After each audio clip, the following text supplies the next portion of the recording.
numbered, and you know, we've become fanatics about numbering and percentifying and counting and naming everything. You realise we actually discovered 3,030 new plants and trees last year.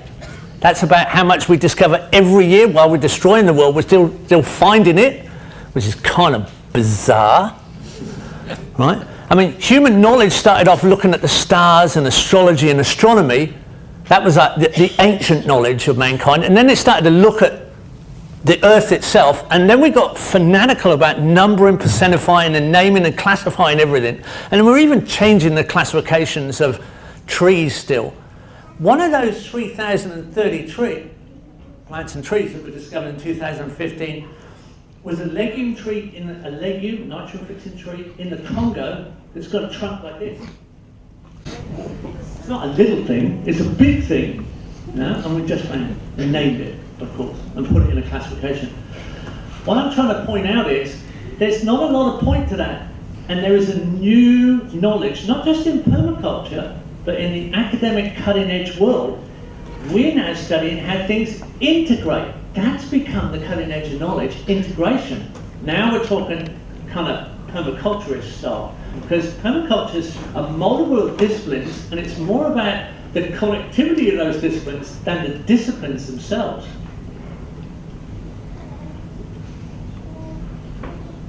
Now, so to connect the problem we've got with the solution that we need in a short amount of time that you've modernised, we've got an interesting scenario.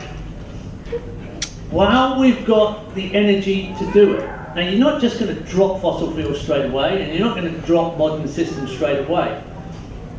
But the sensible thing to do is to use that potential, use that technology, use the internet, use and start to conserve the energy you have while you have it and not waste it, and use it for the greater good. And the greater good is intentional design. And intentional design is intending to design our way out of this damn mess we're in. Because we're in a mess. Do you realise that Morocco just banned plastic bags? Morocco's going to be a plastic bag-free country. That's pretty incredible. That was a little bit of Facebook news I got this week. I've got to find all kinds of news items for my Friday 5 thing I've started. It's kind of made me a Facebook researcher and internet researcher for interesting things to pass around. But that's all we're doing anyway, is in passing interesting things around. So there's some very interesting potential here. Extremely interesting. And we can combine that together. Because there's kind of a development end game coming up. We're coming to a development end game, and this country sort of typifies that. It's been a very successful country, except in agriculture. But there's never been a successful agriculture in the wet tropics, except the one you've got. And that's not very successful, but it is successful. And that's oil palm. It comes from West Africa. And why would it be successful here? Well, because it's a palm polycultural forest. The original people here existed in a palm polycultural forest. And it's palm. Oh, man. And it's a liquid in the end. So we're fanatical about liquids. We have liquid fuels and liquid transport. Anything that's liquid can be bottled up and shipped around the place. But it lasts the same time as your average agriculture. Your average monocultural industrialised approach to the landscape, which we now call agriculture, but it's not agriculture, because agrarian culture, agriculture means agrarian culture. Agrarian means soil, and culture means the enrichment and improvement of things. Well, agriculture today destroys soil. So it's not agriculture, it's anti-agriculture. So your oil palms, now I understand, can maybe make 70 years with 2 planting and then don't grow anymore. Well, that's typical agriculture, it's about 70 years. Your average agriculture today lasts 70 years. Check it out. You don't think I'm not saying, just research it and have a look online. All your great agricultural landscapes are destroyed within 70 years of modern modern monoculture. So you've just got, you know, a large element monoculture, a big farm covering a lot of the agricultural country. And I've been asked, while I've been here in the last 10 days, to set up a test plot, set up a polycultural test plot. I'm actually linked to some of my students who work for Rainforest Alliance and have been working on the same sort of things in Indonesia, combinations. I'm connected to Willie Smits in Borneo, who's been putting in polycultural systems to save orangutans, who's quite famous. He's getting a very good yield out of sugar palm. There are other palms. We don't have to be crazy about one palm. And there's other stuff that go underneath it. And there's all kinds of stuff we can do in agricultural, polycultural industry in Malaysia. If we can get away with this, get away from this industrialized direction. You know, you can't, if you industrialize nature, it ridicules you. It ridicules your stupidity. Nature just comes back at you and just drops you. There's no chance if you start taking industrial attitude to nature. It's an insult. I can understand why people have done it. It's okay. And we can repair everything we've done. You don't have to worry about that. We can repair things super fast. We have the technology, it's if we have the willpower, and we have enough people that want to do it. And we only have to start small to prove the point. So this is all very positive. And it's quite unique. You realise there's nowhere like Malaysia, 10 degrees north or south of the equator, all the way around the world. You tell me somewhere that's got the development and modern development of Malaysia anywhere within 10 degrees of the equator. I can't find anywhere. That's very hopeful in some ways because there's a lot of people suffering in this climate. There's a lot of people who haven't got your lifestyle in this climate. I know, I've worked in those zones and there's a lot of kids out there suffering. Those are the ones I worry about because they're innocent. And we have an obligation to help. And we've got a position here where we can. Have a look around the world within 10 degrees of the equator. I mean, Singapore, yeah, I know. Right. But, you know, it's just on the end of the peninsula, isn't it, really? But the rest of it, wow. Go through Central Africa. Go through Central America. Colombia. Amazon. Amazon? Yeah, tell me someone that's developed in the Amazon. I worked in Manaus, exactly the same latitude as this. I wouldn't call Manaus developed. I haven't seen slums like they've got here. I mean, I've real slums. Favelas that are just awful. I stayed in them. I've got a bit of a twist about staying with extremely poor people to see what it's like. I don't like to teach unless I've experienced what it's like to sleep in their bed, eat their food, use their bathroom and toilet. Then I feel okay to teach.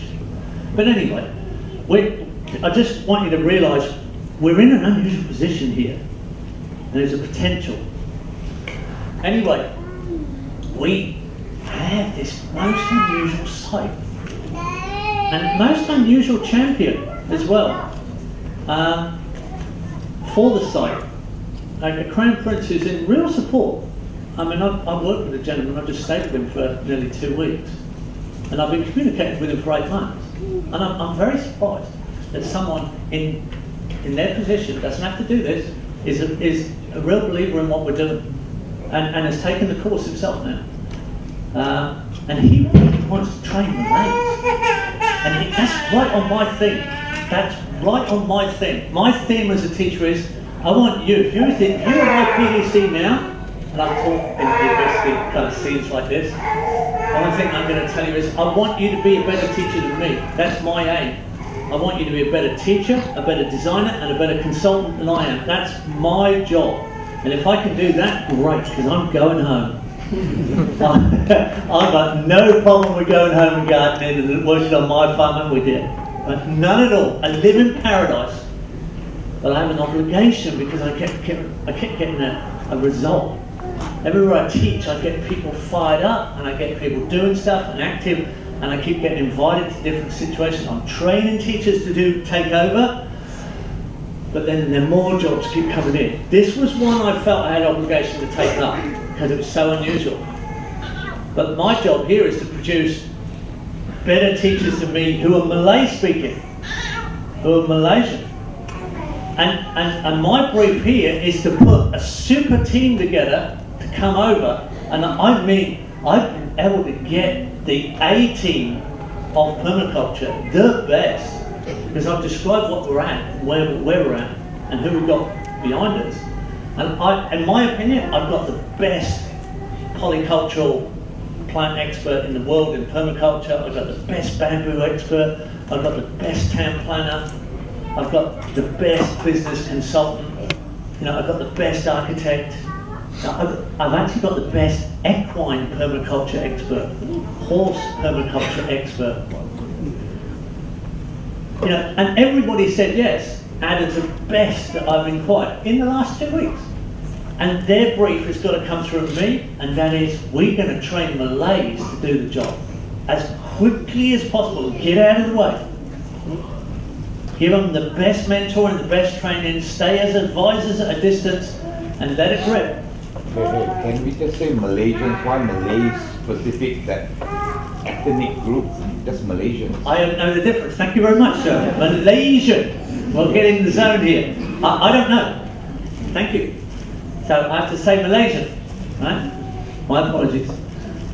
And that's what we're about. So this site, 25-year-old park, owned by the state, run as a not-for-profit, was a food park full of fruit trees in park. So it's got blocks of fruit trees, conventionally planted, rambutan, dukkha, jackfruit, a lot of durian, mangosteen, carambola, jackfruit, large and small, breadfruit, and I probably missed some, Malay apple, and so there's this area, probably nearly 80 acres of the site is mowed monoculture blocks of fruit trees. It's got a wetland area, one area that floods that could go into chinampas, which are the most productive sustainable system ever documented in the history of the world, canal food system. And then rice paddy area, and we have an organic rice farmer on site who's already here from Surrey Lovely Farm in north of the country, Captain Zachariah. There's an area that's been a public park, and it has an organic farmers market on Wednesdays already, small one, that's very nice. Has a lot of infrastructure, a lot of buildings. It has a large dam, almost a small lake, it's a dam. Some fish ponds that are already in position. Everything's out of maintenance, everything needs adjusting. All the buildings need adjusting. It has almost 100 acres of old growth forest on it. That's in very good condition. It has a campsite that has catered for up to 1,000 school children that very much needs renovating. Everything on the site needs renovating. It's kind of oldish and a bit run down. It's now, all chemicals have been stopped, all spraying's been stopped for the last 6 months. Full response already, that's quite a lesson. Of course the site's will be completely organic.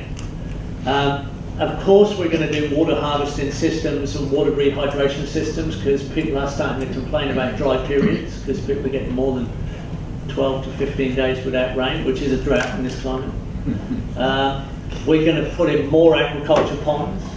We're going to renovate best practice on all the buildings and retrofit the buildings to be more energy efficient here.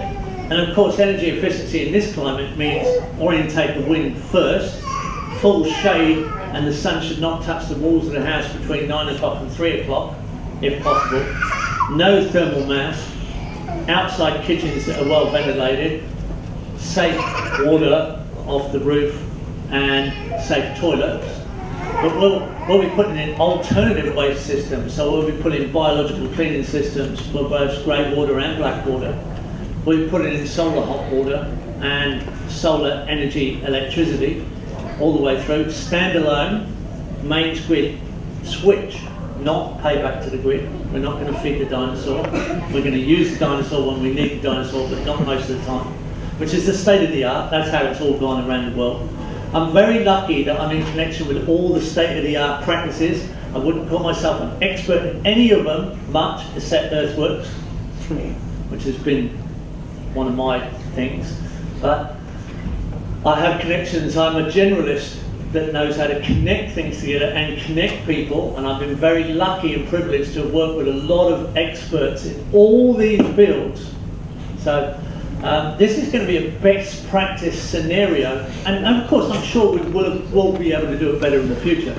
But it's very interesting to be doing a retrofit and not a brand new site. Now sure, we could do things perfect first up.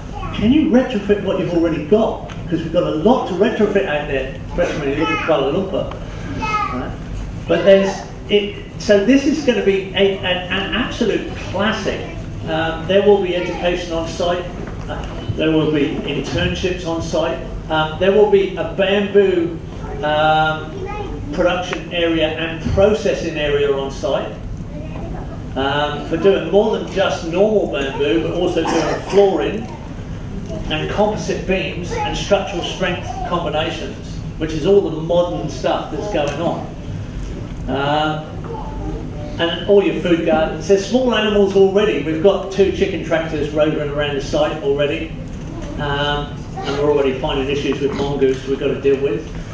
But we have the same issues in Hawaii, where some of our experts are helping us anyway with that issue. So this is going to be very, very exciting, and it'll stand alone as a demonstration site that is, way beyond anything else. Now, that becomes something that we can then help other people with in this climate. This becomes something that sort of stands Malaysia as a very forward-thinking place. It's something that can extend to all kinds of smaller projects here, but also help people in other places. Because you can become wealthy. True wealth has got nothing to do with money. Nothing at all. Some of the most miserable people I know are some of the wealthiest people I know, and I've worked for some very wealthy people. Most of them, I wouldn't say all of them, are not really wealthy in true wealth. True wealth is when you're really content with what you do. And to get there, to be healthy and to be engaged in something, time is something that is large, not small. Time is something that has density. Time is something that has quality. You don't own the future. It has not happened yet. You are dreaming. It might not be there for you, actually. This is the now. This is actually happening. You do own what you've done. If you look back on your memories and they've gone very quick and you can't remember much, it's because not much happened that was worth remembering. It's a roller coaster ride in your memories. The most exciting things when you are most happy are easy to remember, and the most frightening things or scary things you remember too. Everything in between is black and white, fuzzy, doesn't really have a lot of recall. But the ups, the emotions, the high emotions and the low emotions, they're technicolor, high definition, almost slow motion memories. They're things you can remember. If you engage in a meaningful life, time doesn't drag in the job. It's like, oh, I'm so bored doing this one thing, You look at everything, one thing all your life, working life. And 5 minutes before the end of the week, it seems like 5 hours. Yeah, you're laughing because it's happening, right? This is what happens.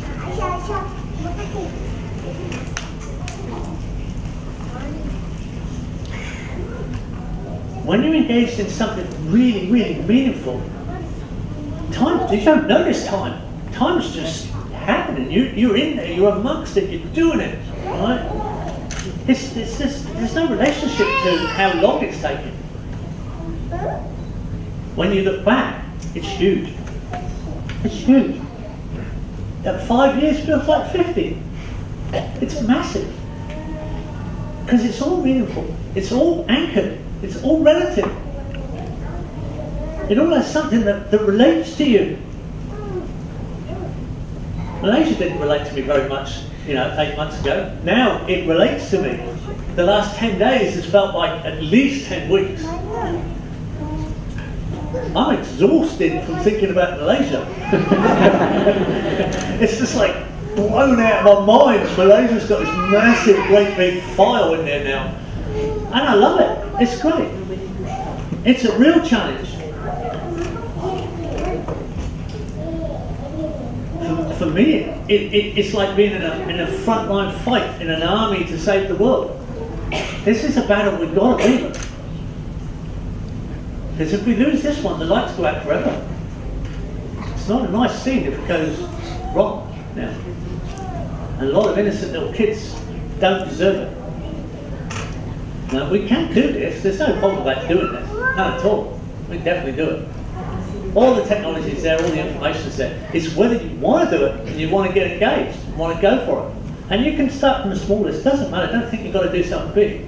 Don't think you've got to take on 300 acres, and try and design that whole thing. You learn the framework, and later you can scale it right up. No problem. We can do the whole country. No problem with doing the whole country at all. I'm not joking. That's just a much scale up. It's okay. We're taking slope by slope, catchment by catchment. We'll clean every single river. We'll get the biggest river done. The whole lot. We'll start at the top, come down. If they give it to us, we can prove it. If that's what they want to do. This country's got the money to do it. No problem there. It's an interesting thing where we're at, if you want to engage in it. And that is my final point, because I've actually gone like hope. No, I've got hope for this, and it's made me happy. I'm happy to be here. I'm happy to have been involved. This hope makes me happy. It should make you happy. And the process of this makes you healthy. It's not just physical health. It's not just physical health. See, wealth comes from clean air, clean water, clean food, sensible housing, warmth and community. But our air is not very clean, especially in the cities. Our water's got all kinds of stuff in it that's centralised. Our food, well, our food's a joke. Its nutritional quality is terrible if we're not careful. But you still have your original food. You're a culinary culture. I've had the craziest meal since I've been here. I said, how hot is this one? What's that smell? I'm right, okay. And we like it now, right, okay.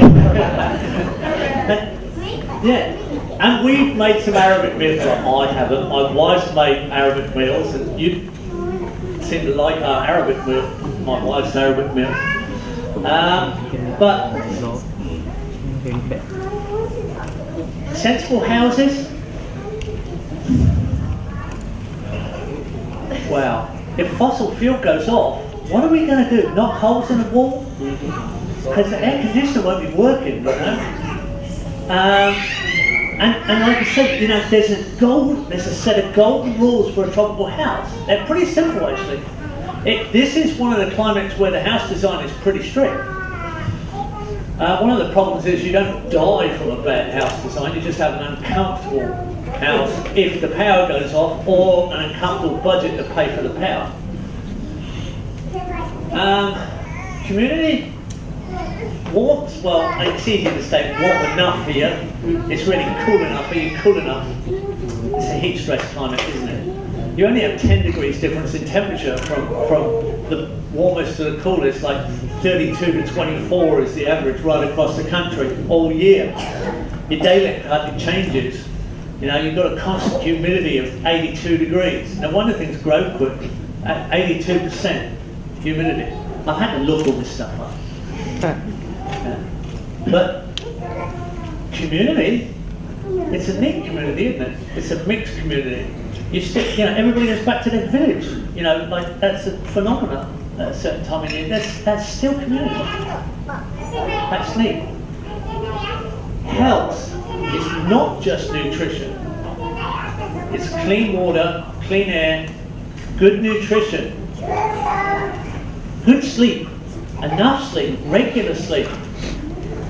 No vices or very little vices if possible. And reasonable exercise. Crack a sweat now and again, or quite often. And good stimuli, good conversation. People you can talk to are not antagonistic or challenging. One of the things about a permaculture project, and I live on one, I've lived on one for a long time. We produce all our own food, more or less. We serve 30,000 meals a year from our commercial kitchen to our students, to our interns, to our staff. We produce our own electricity. We deal with our waste with all compost toilets, all rebate water. We're only connected to the outside world by telephone, which is also the internet, and that's it. And nobody challenges you about what's permaculture and you think it works or anything like that. There's no challenges like that. We're all in agreement. That's fine. It's a stimulating conversation. It's intellectually nice. Everybody's in. And one thing we all agree on, and that's that. We have little things going on, of course, but that makes things healthier. That's what gives you health. And that's really true wealth. That's what gives you true wealth. And this intentional design system does that for you.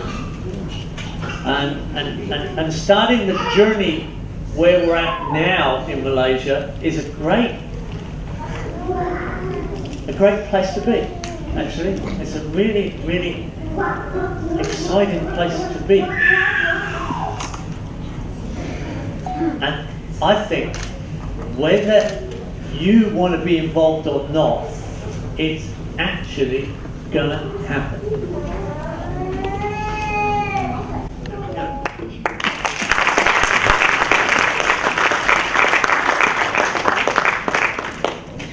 Thank you, Geoff.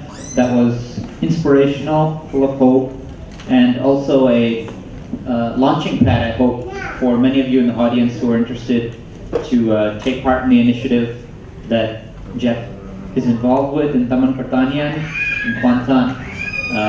It's an exciting project, and we're going to give the space for you in the audience to ask further questions about the nature of the project and how you may be involved as well. Just for those in the audience who have questions, just a very easy way is to raise your hand, and we'll have one of our attendants come with a microphone, and then we'll have Geoff speak to your question. So, gentleman in the black jacket. Assalamualaikum warahmatullahi wabarakatuh. My name is Anam. I'm from Indonesia. Well, it's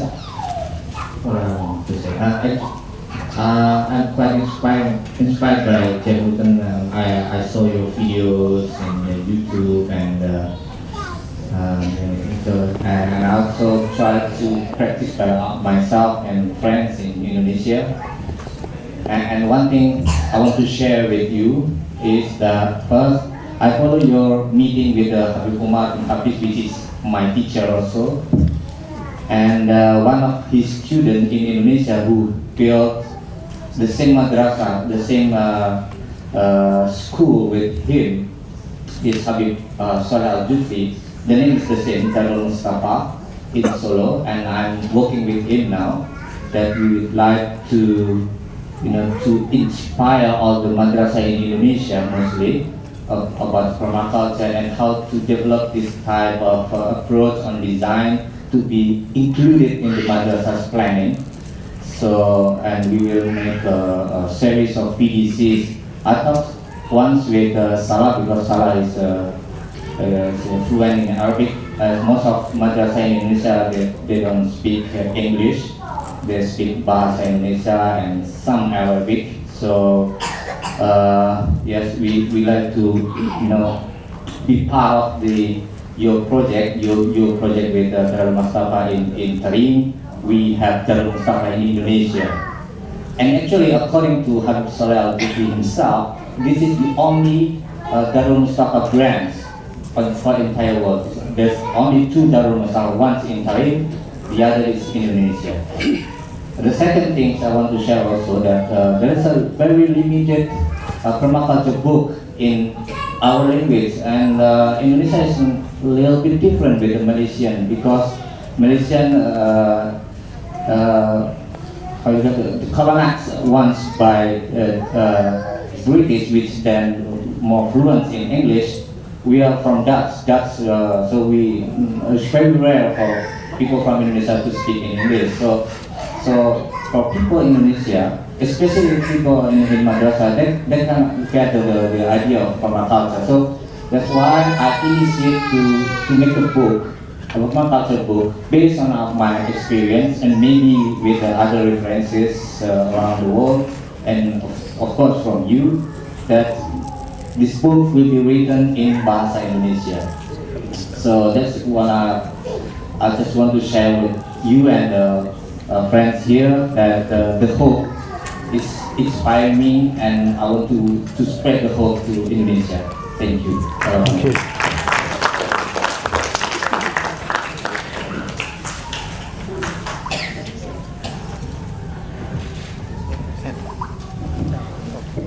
Hi,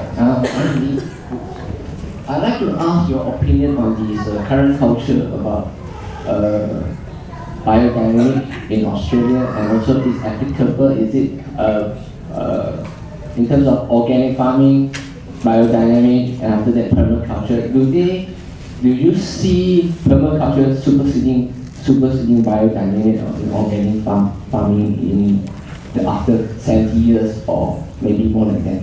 I mean, is it applicable for more than 70 years of farming, agro practices, so to speak?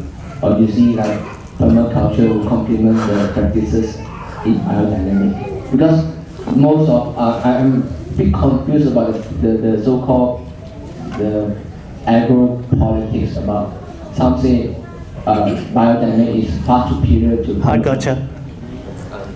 Yeah. Biodynamics is great. Agroecology is great. Agroforestry is great. Soil food web is great. Keyline farming, rangeland management, Alan Savory is great. The keyline farming was PA Yeomans. They're all great. They're all fantastic. They're all. No, let me finish. Because I get asked this question many times. They're all fantastic. They all are ethical. That's the thing. Ethics. Permaculture is an ethical design science. We design toilets. Biodynamics doesn't design toilets. We design car garages. We design villages. We design all kinds of things. We're not much about agriculture. It's just part of it. I use an analogy that's often used. What does organic gardening have to do with permaculture? What does organic farming have to do with permaculture? What does biodynamics have to do with permaculture?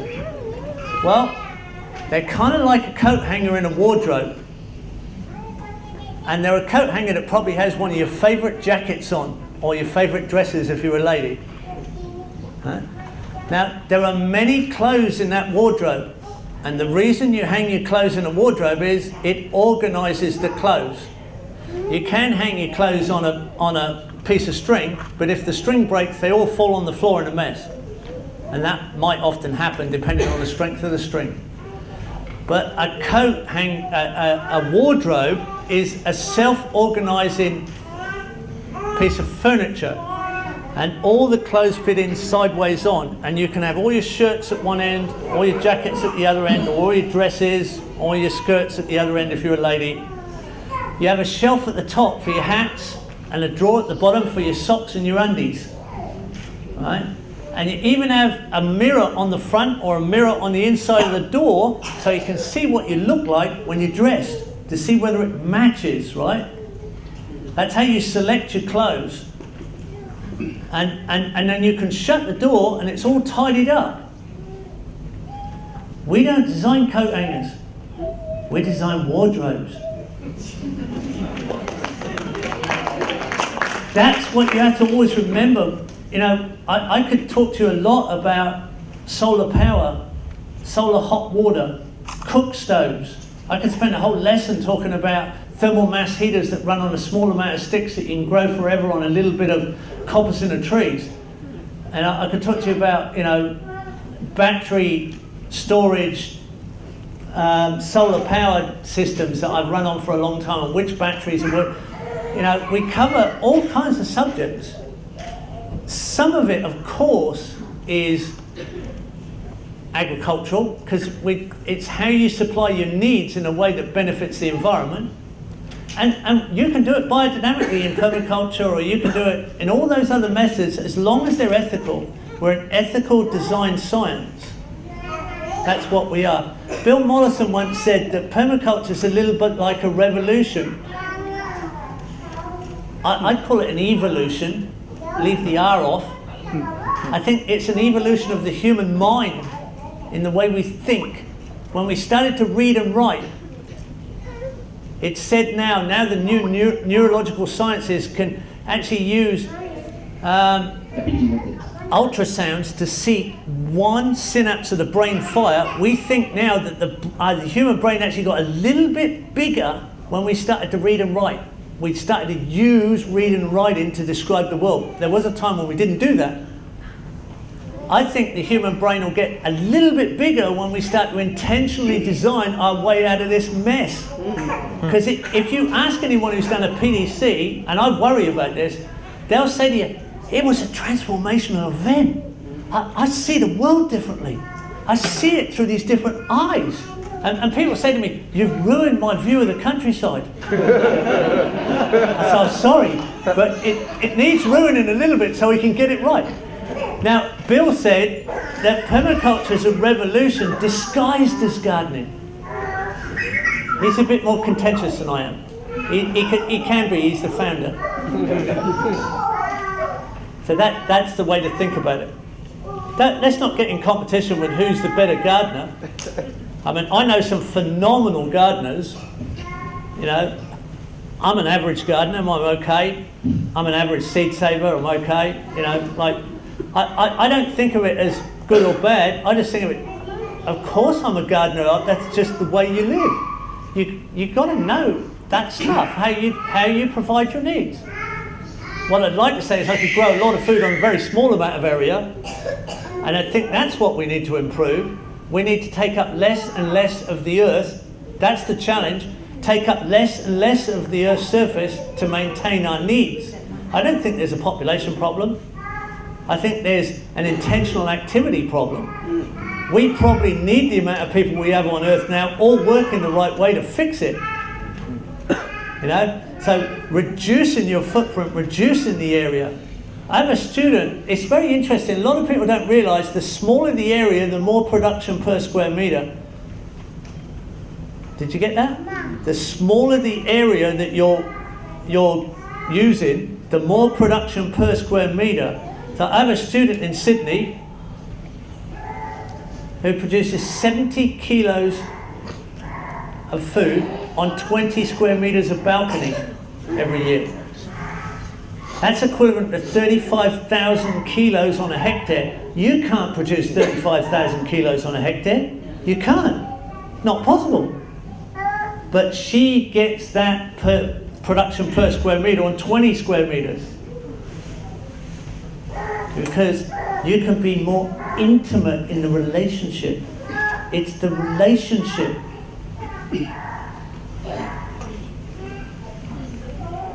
Can I say, is it, sorry, I'm trying, because I got organic farmers who say they'll just poo-poo the whole notion about permaculture, and they say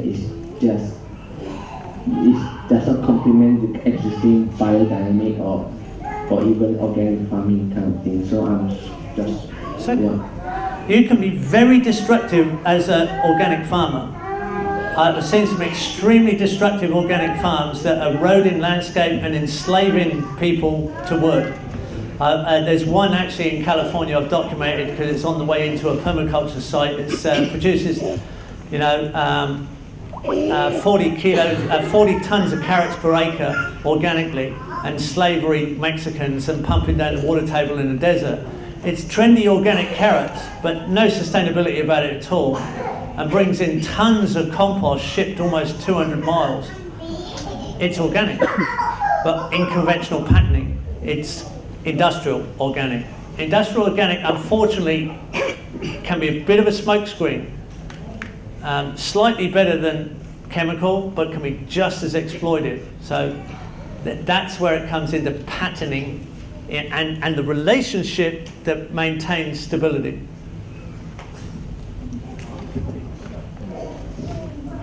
Good evening, Assalamualaikum. My name is Samsudin. I'm very impressed with following you, Geoff, since 2011. I put myself in the permaculture network, never get to attend your PDI course because I'm very much in the business consultant, very much mainstream. But what I realized, permaculture is never mainstream. It's like a cup as part of the general mainstream view, and but never determined to wanted to latch onto this a new setup that I consider still out of the mainstream, because when I wanted to get into this permaculture course, of course I've got to go through the internet, go through your PDI, but I was a consultant with MARDI, which is one agency of Ministry of Agriculture. Permaculture to them is never in their vocabulary. Try go to our agriculture minister, bank, for loans and whatnot. This is not mainstream. It's all the industrial mentality where water supply and whatnot is truly conventional mode. And here you are trying to produce water going to attack us, sunlight and whatnot. So my question is this, I'm very happy that you got Pantan Pertanian area, which is under the Ministry of Agriculture, a very huge piece of land. So, but what I understood for you, PMI, the way you promote it, similar with Bill Morrison, is through individual households and whatnot. And that's where the majority of ordinary farmers in Malaysia is. Felda, for instance, there are more than a few 100,000 settlers. They own nothing less, maybe about 5 acres and whatnot. And if I can understand, you were promoting it through individuals or households where self-reliance, and where you tap the resources within the parameters of your land area. So how do you now, in your project that you are proposing for Malaysia, the way I see it's coming up through the mainstream, whose thinking is very mainstream, and whose idea, well, one of these days, you will get bogged down with getting supply of water, electricity through the conventional mode, and there will be issue of funding. And how do you now, through this project that you are trying to promote here in Malaysia, that you will go back to the real core people who has maybe even a backyard area of 5,000 square feet, that you want to go into producing the way you say on small effectiveness, high yield. By your definition, everything is considered yield, not just one particular monocrop. It's everything considered yield. Water you produce, energy you generate, and what's up. So I hope you try to put me into perspective in the context of your proposed development for Malaysia. Yeah, no problem. The biggest project I've worked on mainstream-wise was $22 billion. And that's Masdar City in Abu Dhabi. It was a carbon neutral city built from scratch. I was employed by Edor, which is one of the largest landscape architectural companies in the world. And they engaged me. About four or five companies wanted to engage me before they got contracts. I thought Edor was going to get it, so I joined Edor. They got the job, and while I was working for them, they got taken over by AECOM, which is, I think, the 6th biggest civil engineering company in the world. So that's pretty mainstream. The Agricultural Department of America, I've been engaged with in the Soil Conservation Department, and they wanted to put 15,000 of their consultants through our online course. Yeah, so I've worked for the UNHCR, the UNDP and the UNEP and the UN Habitat, and I'm consulting now with the FAO. In fact, I've been on a Skype conversation with a lady in Italy while I've been here about writing articles for the FAO.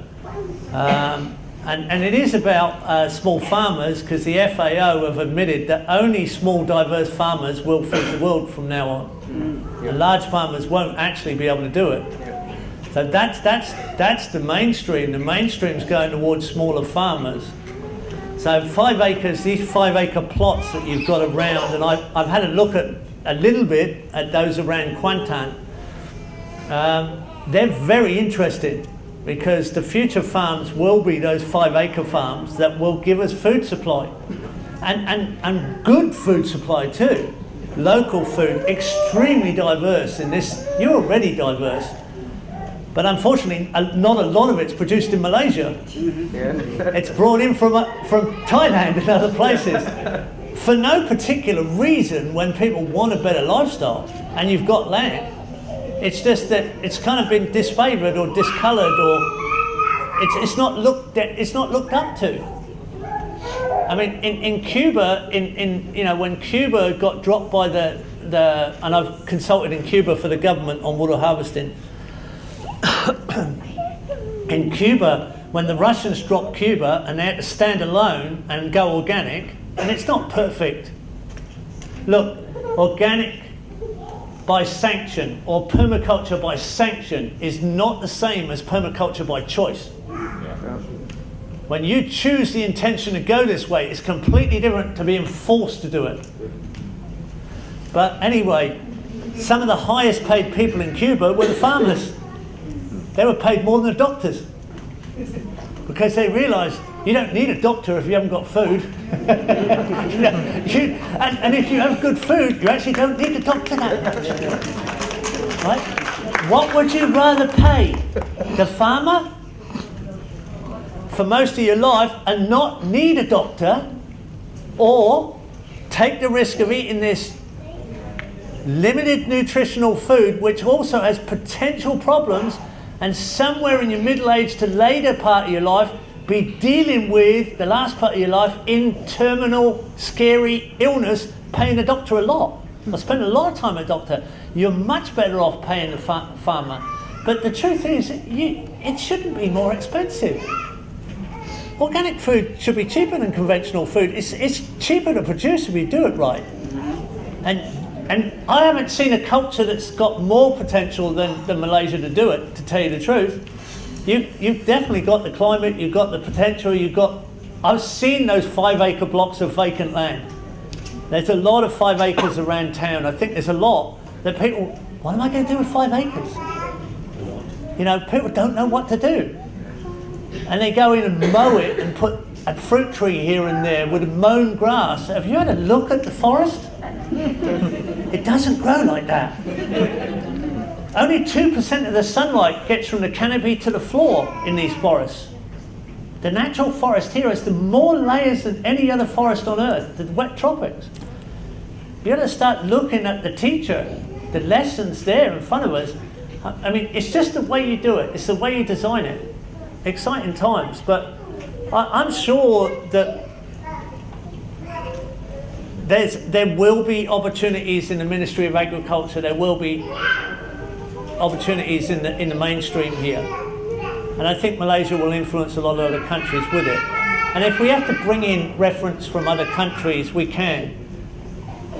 Eric Toesmeyer is the plant expert I'm thinking about bringing in for plant species selection initially.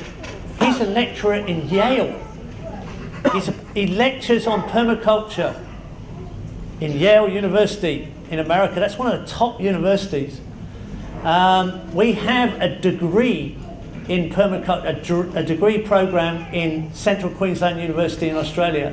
I just received the honorary doctorate for Bill Mollison in the last 2 or 3 months. Those universities, I'm linking those universities to 2 universities in Malaysia now who are both interested in our project in Kuantan. Your universities are open to this. And if you open anything, you open any kind of permaculture course in a university, one phenomenon happens everywhere. They're full.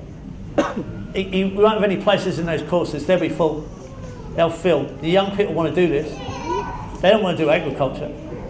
Not conventional agriculture. Those courses are usually pretty empty. But they want to do this. This is exciting. So we need to we need to tap into those things. If we have access, we just go in professionally. I've tried to keep it professional. There are styles of permaculture that are a little bit alternative, to put it mildly.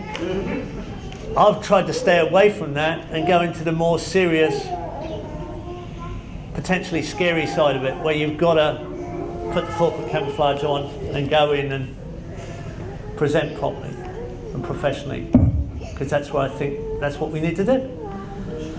So I think that will happen.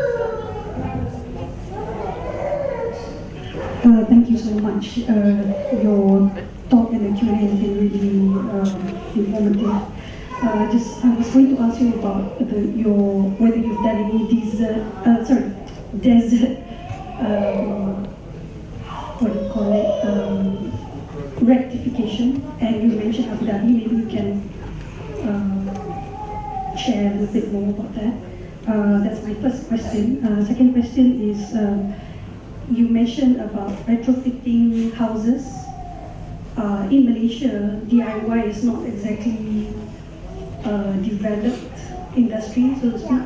So the cost of retrofitting will be quite high. So maybe you can share a bit more about how we can address that, if it's possible, in Malaysia, because the cost will be very high. Thirdly, as it just so happens, you mentioned 2 universities in Malaysia. Can you mention them?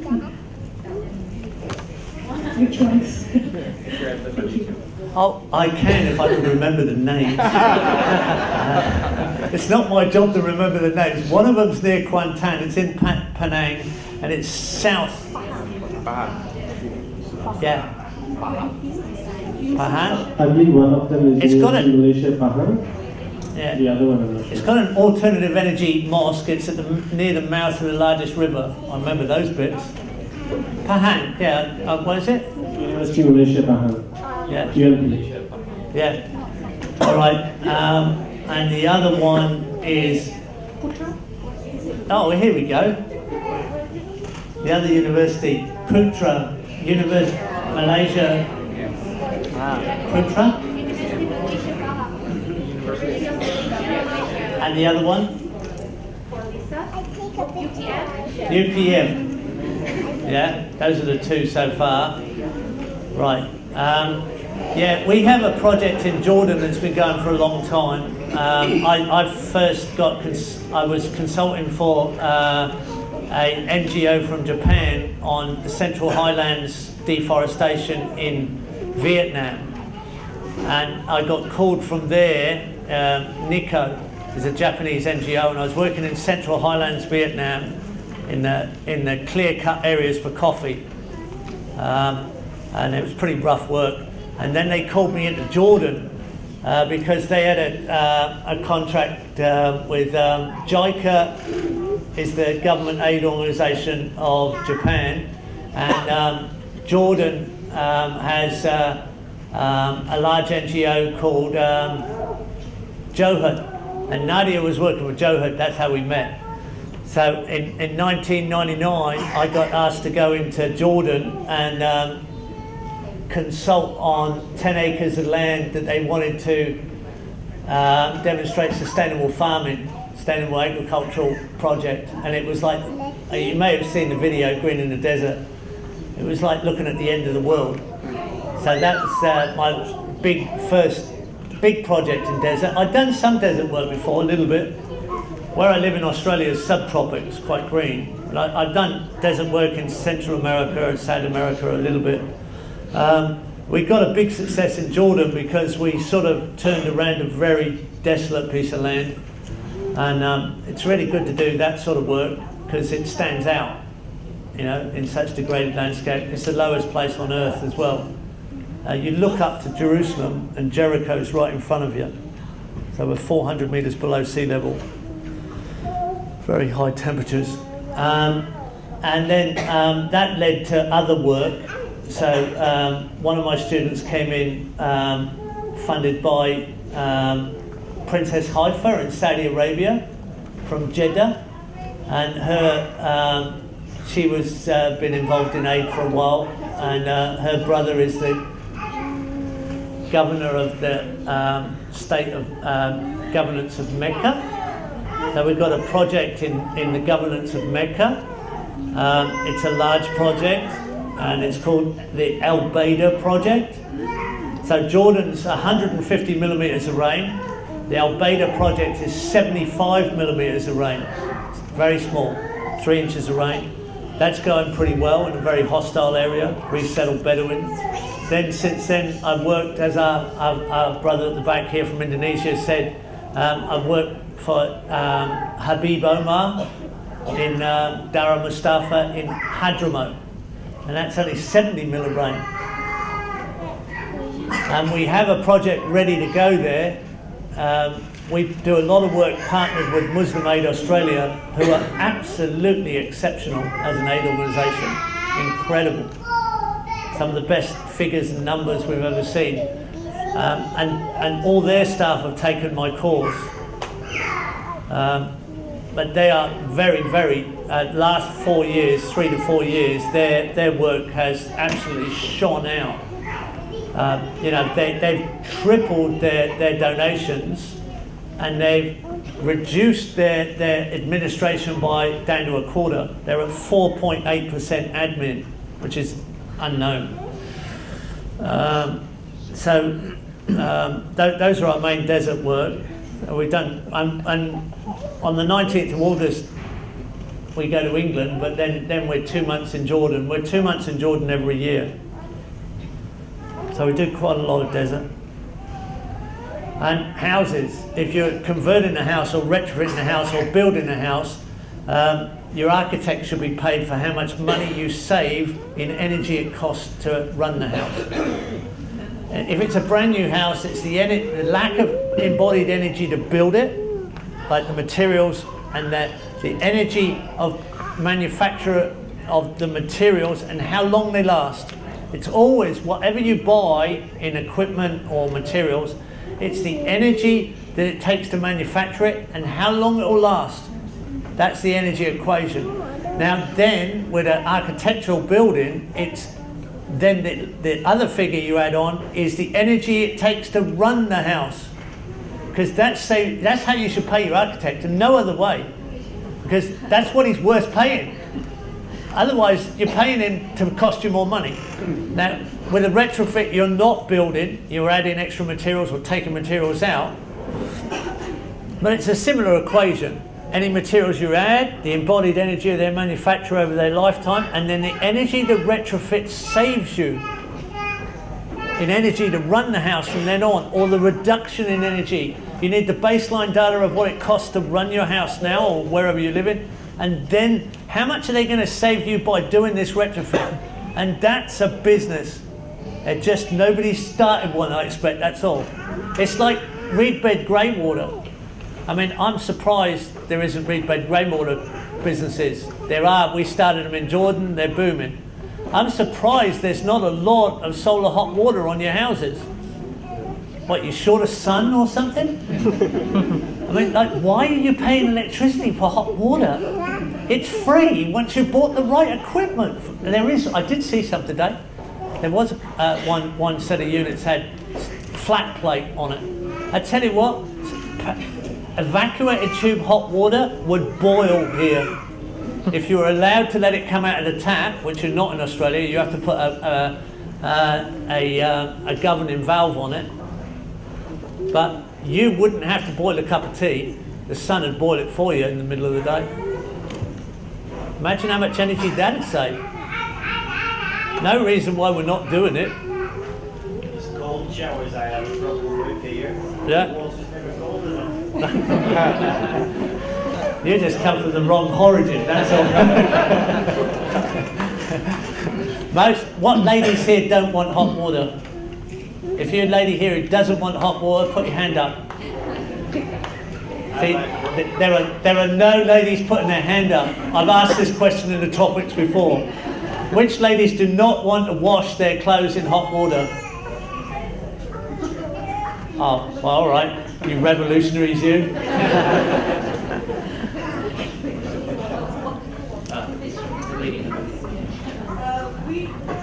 We actually built a house, which is we actually built a house in Malacca with the material is from the reclaimed wood from old houses, right? And my husband actually tried to make hot water by doing tubes of what is it? Copper that he asked this person to do it for him. The problem is we can't find a plumber to do it. Nobody understands what we're talking about. That's the problem in Malaysia. Okay. We can't find the expert to do it. Okay, right. You don't, have you done it yet? We got the frame and we got the copper going around. We can't find a plumber who understands to put it on top of the roof and to get the, the system going. Okay. We don't understand. You can use black irrigation pipe. Plastic black irrigation pipe. It will work. Now, here's the trick. Do not go up and down. Go from the top, side to side, coming down. Put the water in the top and go side to side. Don't go up and down because the water will get that hot. You'll get air pockets in the top loop. He said that he make it like this. Yeah, that's the way to do it. Yes. And if you're going to do copper, of course, paint it matte black. The problem, we got all that stuff. The problem is we don't have the plumber in Malaysia. They don't understand. You just have to learn to solder the copper and you do it yourself. YouTube. Yeah. We are all two old people that are doing ourselves. Okay, well, if you can get YouTube, we'll organise a course. We'll come up with that. We'll sell a course to get it done. Right? You can also, just while you're on that subject, I don't want anybody realise this, but if you get a 6-inch, 4 to 6 inch metal pipe and stick it out of your roof and paint it matte black and put a rain cap on it, it'll get very hot and it will suck hot air out of your roof. Yeah, that works. It's a solar chimney, so there are lots of little things you can do to make reduce your energy cost and increase your comfort level, and they're not that difficult. But the thing is, the problem is we don't have the manpower to do it. Because we try to use the local plumbers to help us to do it. They don't understand what we're talking about. And they, at first they say, okay, we'll do it. And then after, when it comes to doing it, they don't want to do it. Okay, so what we have to do is, with all these things, we have to think creatively. We have YouTube, we have cameras, In fact, you can do it on a smartphone. We can have a Malaysian video how to do it, and you show it to your plumber. Once we've got it online, and we can be creative about these things. And, you know, and that's the sort of thing the project can do too, is make you know, like do things just to make it easier for other people to copy. We're not about locking it up, we're about open copyright. Let's just do it. No, it can be done. And especially with the... Yeah, talk to this guy.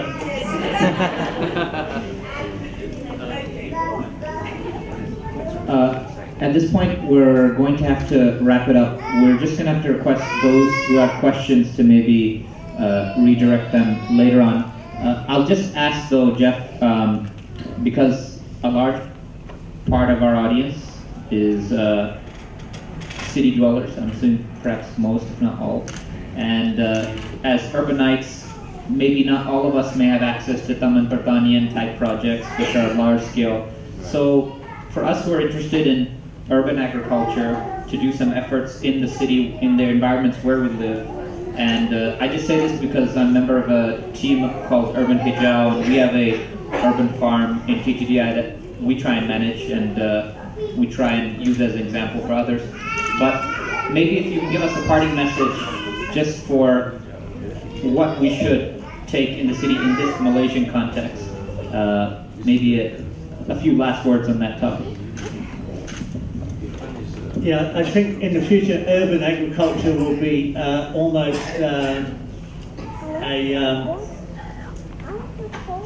enforced thing, because there's some very interesting facts about urban agriculture. Like one I mentioned there, my student with the 20 square metre balcony. I challenge you to crunch the numbers with me. And you just do it after, when you're online or whatever. Just crunch the numbers. Right, go to the Path to Freedom website, which is a garden in Pasadena, Los Angeles. Path to Freedom.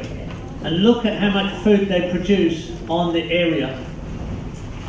Go to Deep Green Permaculture, which is my student Angelo Ecological in Melbourne.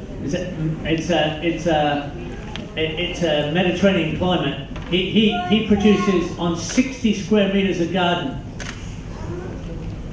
He's got 40 fruit trees in there and about 300 varieties of fruit and vegetables. He's documented every gram of food that it's produced.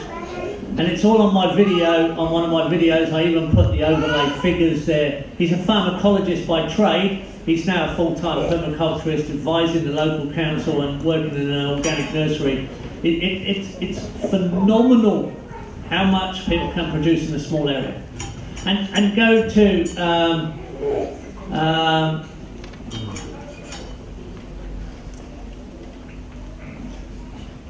one that I've just forgotten. It comes to me in a minute. happyearth.com, which is another site in Australia. There are lots of urban gardeners out there doing incredible production per square metre. Just check them out. Doesn't matter. All right. Now, if we adopt urban agriculture, then we will also need perimeter urban agriculture. We call it peri-urban. That's surrounded, and your 5 acre lots are all the way around that. That's a 5 acre lot thing, right? That's all. Now outside of that, and integrated in between the 5 acre lots, you're going to need forestry, and we need to be permanent foresters, because actually trees do regrow. They're not like fossil fuels, they're not finite. If we care for trees and bamboo and other living resources, we can produce most of our needs that we presently rely on non-living resources, and finite resources we can get from living resources. So follow me out here. Urban agriculture, perimeter urban agriculture, rangeland and forestry. In other words, there are larger animals out there, and you have very interesting local cows here. and some very interesting goats I've noticed. And goats don't easily grow in the tropics. I want to find out what you're doing with those goats, because they normally get a lot of intestinal problems in the tropics. You've selected. Your cows breed faster, turn over calves quicker, but they're smaller and a smaller birth rate. It's an interesting equation. I wouldn't be trying to cross them with Brahman. Anyway, if you now go, let's look at agriculture. Agriculture is at a great distance.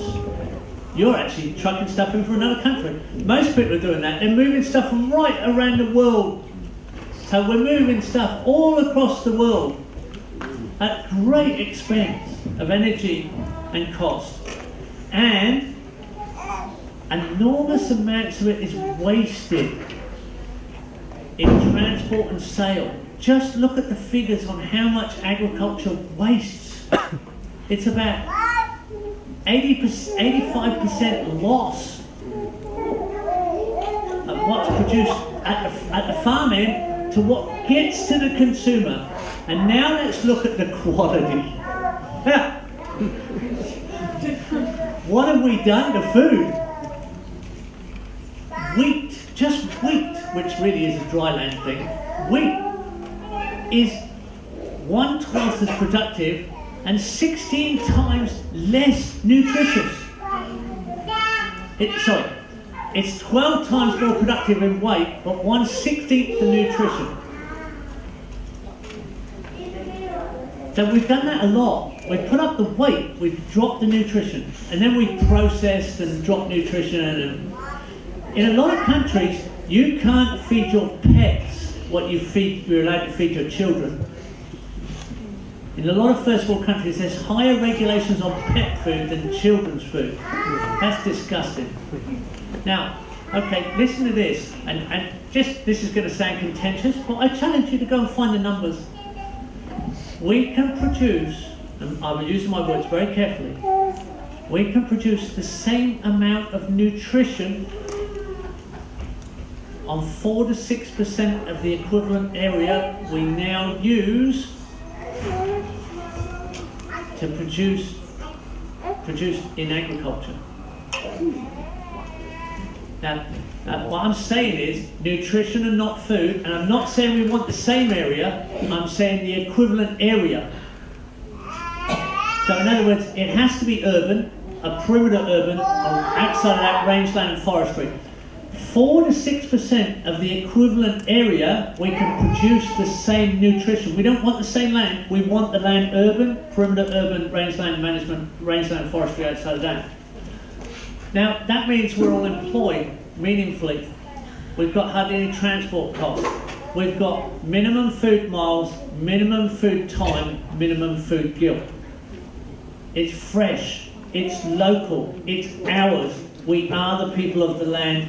The land is ours. The food is ours. It's our fingerprint. Our products are ours. It's our identity. It's your personality. It's who you are, your product. And you can improve the ecosystems while doing it. This is the equation. There's no other equation to go for. There's nothing else to aim for.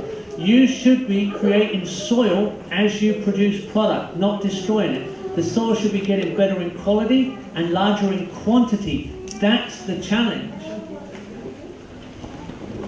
It should be soil creative, ecosystemic agriculture.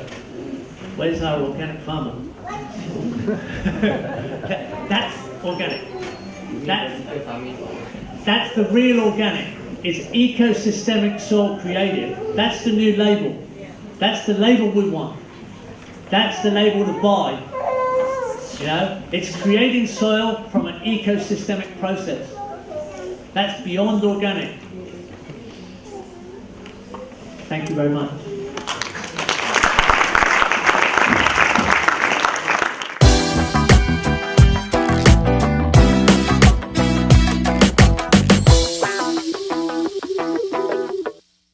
Well, I think the talk today was in equal parts thought-provoking and inspirational, and for that we owe Geoff a great deal of gratitude. So perhaps we can give one more round of applause.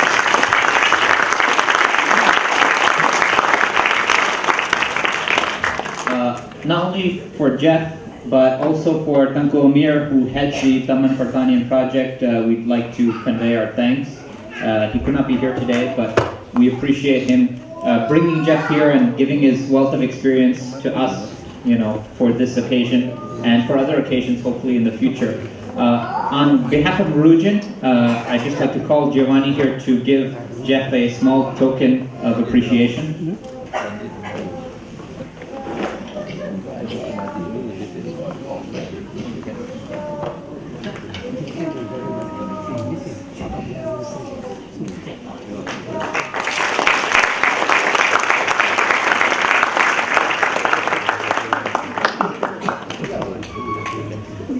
On that note, we'd like to thank you for coming here tonight. I'd just like to remind you that the Permaculture Design Certificate, the PDC course, will be organized by Murujan this October in Taman Pertanian. So those who are attending the course will get a first-hand view of the site, the compelling site which Geoff is working on. So it's an opportunity not to be missed. And also, for further developments, you can go to murujan.com. There'll be a lot of exciting activities in the future. Just last week, we held the first Intro to Permaculture course in Malay. We're hoping to have further courses in the Malay language as well, which goes to one of the concerns of the questioners. So please get involved, and please get inspired, and please, we hope to see you at future events. Assalamualaikum.